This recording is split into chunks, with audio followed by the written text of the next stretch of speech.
Ryan, you missed this. Di natin napasyalan to. By the power of Grayskull. So, hanap tayo kung meron silang tindang sword. Although, meron ditong picture lang. Pero hindi natin alam kung may tinda sila ng sword talaga. Wow! Yung mga figures tayo.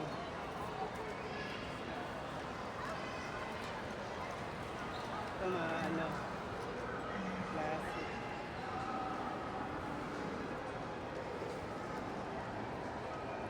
Sipila. Evelyn.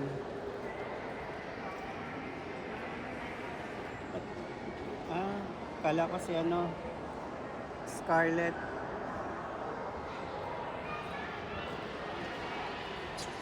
Castle Grayskull Rayo.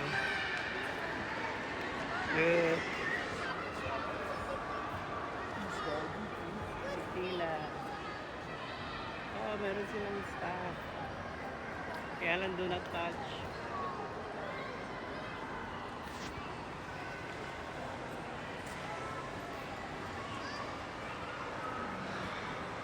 Snake Mountain, Castle Grayskull, and of course, Hot Wheels. Okay, sword. Yeah, the sword. Kaya lang do not touch. Saan yun? Ayun. Maganda oh.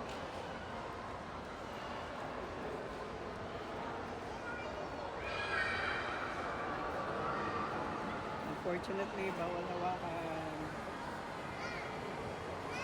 And from this Skeletor.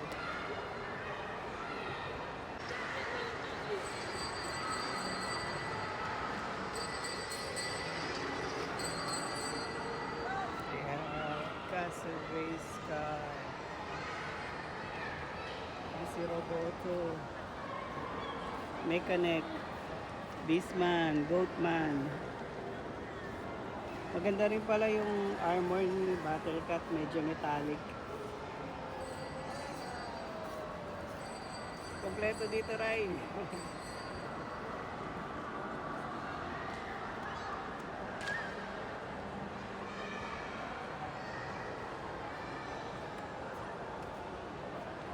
Life-size stand din ni Man at Arms. And again, Castle Grayskull. You missed this, sayang.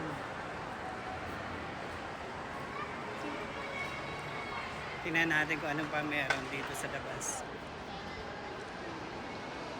Meron sila ng mga old stuff. Ayan, si Andra, Spycore, Beastman. And of course, Tila.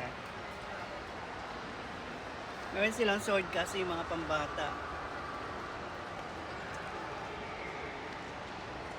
So, ito yung mga latest na figure. Wala pa rin sila nung Tila. Hindi pa yata na-release. Ang Tila lang na available. Ito medyo hindi maganda itsura eh.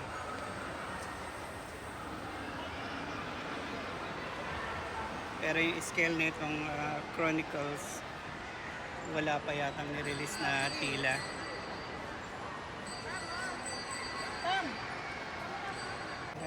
D9, Man at Arms, Triclops, and Skeletor, maybe. Sana may makita tayo Skeletor.